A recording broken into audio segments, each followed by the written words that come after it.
धर्म स्नेही बब आत्माओं, कहा है कि शैली शैली न माणिक्यम मोक्ति कम न गजे गजे साधुवो नाही सर्वत्र चंदनम ना बने बने। प्रत्येक पर्वत पर माणिक्य नहीं पाए जाते, प्रत्येक गज में गज मुक्ता नहीं पाए जाते, प्रत्येक वन में चंदन के वृक्ष नहीं पाए जाते हैं। उसी प्रकार प्रत्येक गांव और नगर में ऐसे यथाजात दिगंबर संत नहीं पाए जाते। आप लोगों का तीव्र पुण्य का उदय है कि आपको नए वर्ष में ऐसे बड़े और खड़े बाबा के सानिध्य में और एक नहीं चार चार मुनिराजों के सानिध्य में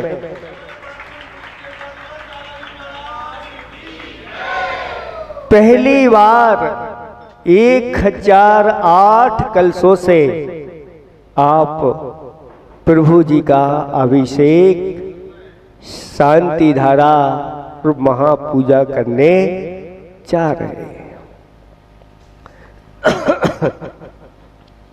ये बहुत दुर्लभ अवसर मिला है। एक सेठ ने एक ऐसा चित्र बनवाया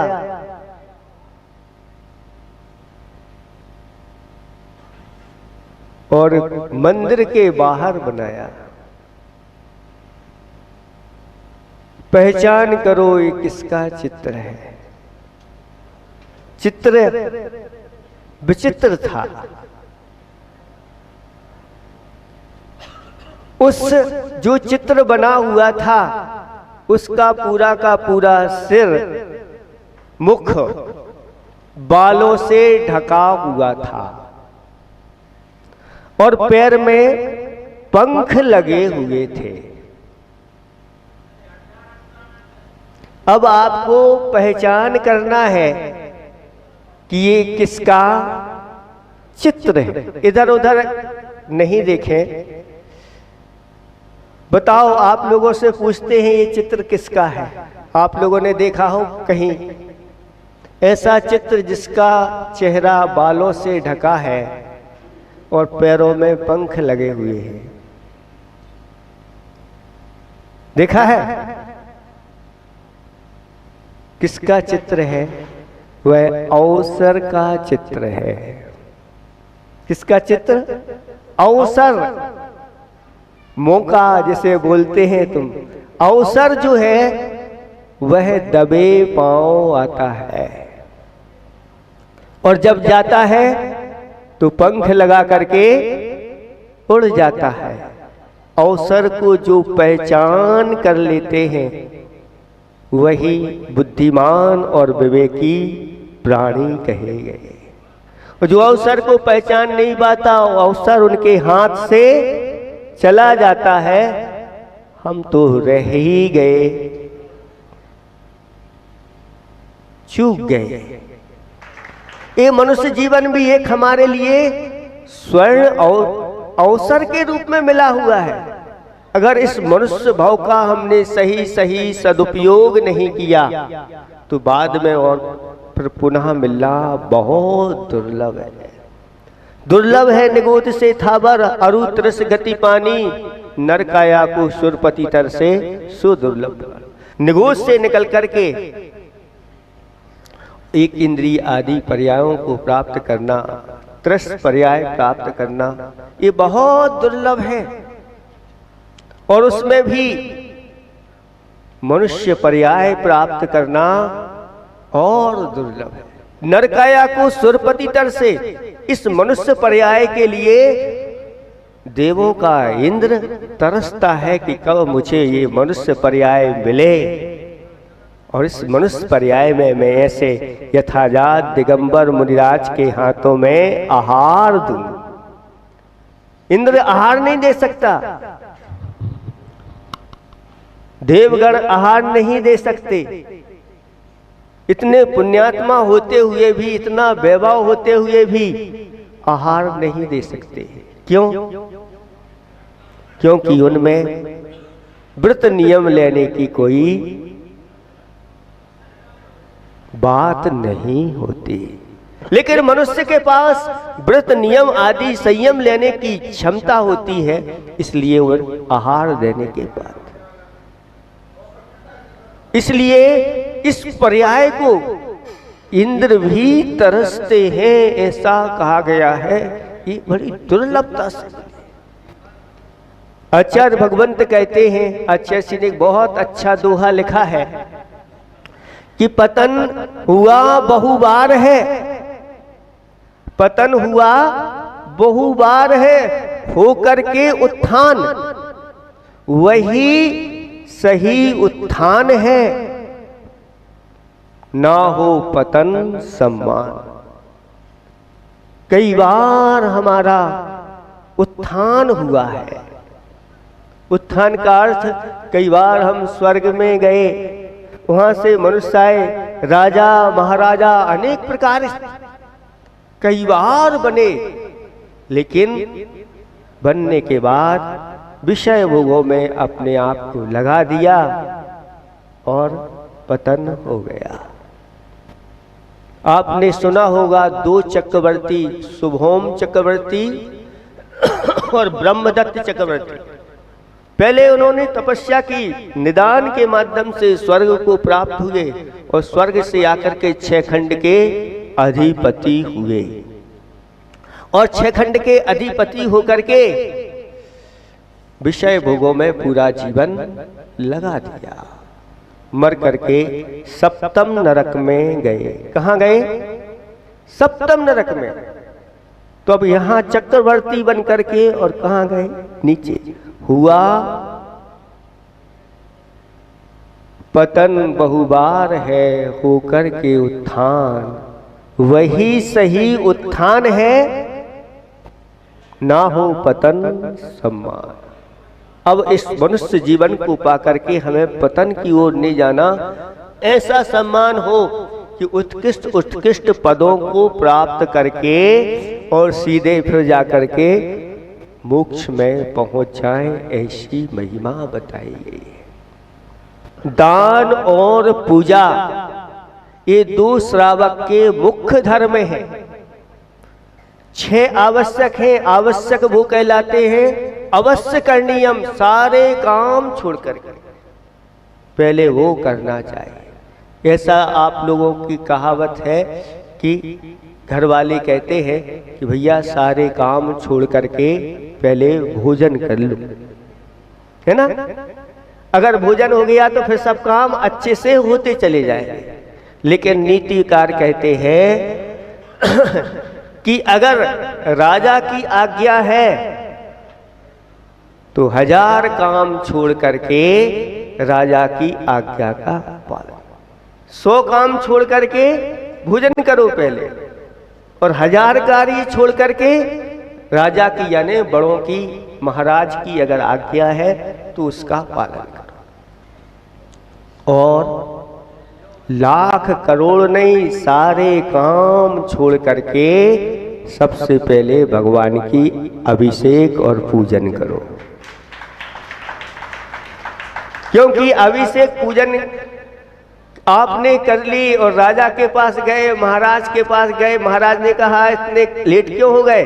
महाराज भगवान का अभिषेक पूजन कर रहे थे, वह भी प्रसन्न हो जाता है, कोई बात नहीं। ऐसे ही मनुष्य जीवन मिला है तो भगवान का अभिषेक और पूजन नित्य करना चाहिए। 24 घंटे में जो पाप का संचय करते हैं उसको धोने के लिए हमारे पास क्या है? तो आचार्य भगवंत ने कहा कि दान और पूजन से इस संसारी प्राणी के 24 घंटे में लगे हुए जो पाप है वह धुल जाते हैं।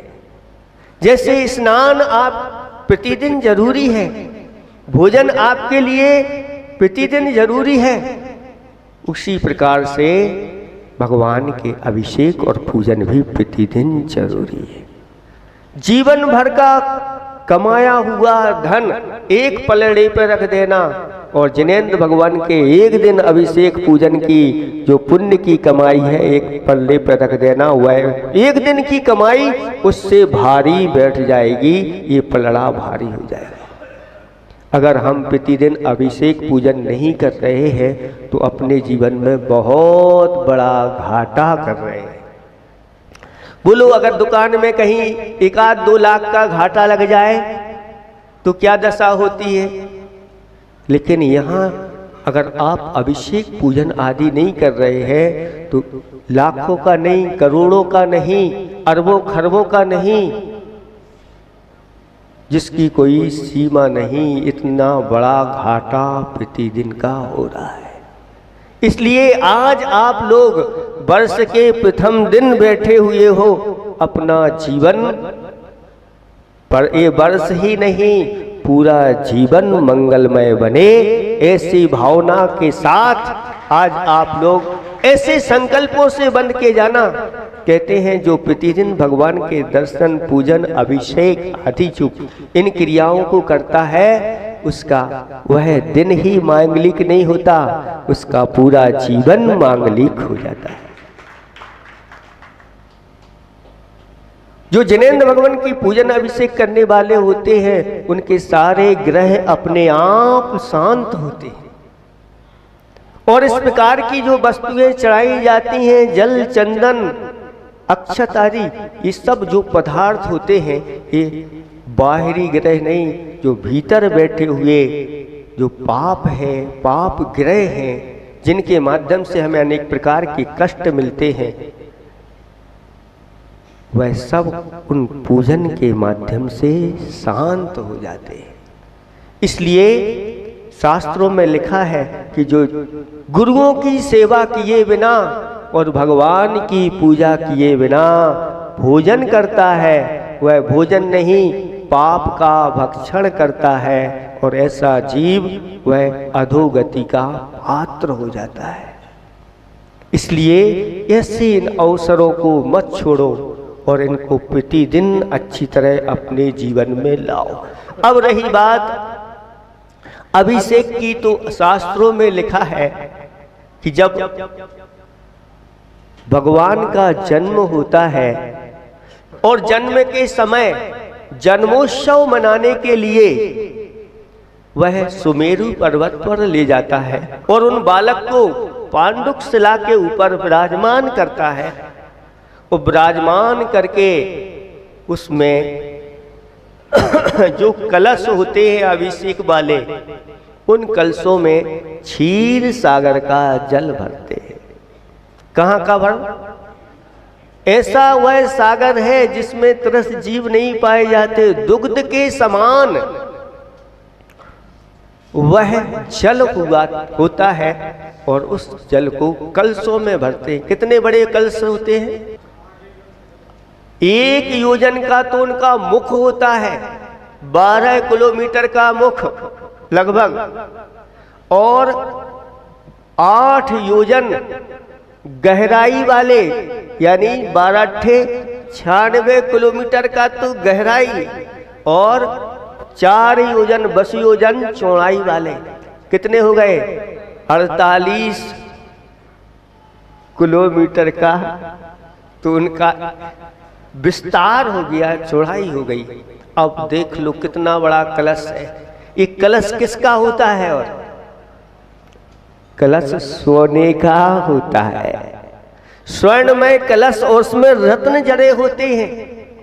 ऐसे एक कलश नहीं, वह स्वधर्मेंद्र अपना विराट रूप बनाता है और उतने ही 1008 हाथों को बना करके और अपने उन हाथों में उन कलशों को लेकर के एक साथ उन श्री भगवान के, अभी बालक है, बालक के ऊपर वह उड़ेल देता है। ऐसा लगता है कि समुद्र का समुद्र वहां से बह गया।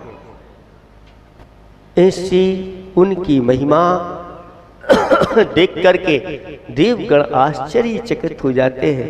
मुनिगण भी वहां, रिद्धिधारी मुनिराज भी इस दृश्य को देखते हैं और देख करके अहो भाग, पुण्य फला अर्हंता, पुण्य का ये फल है।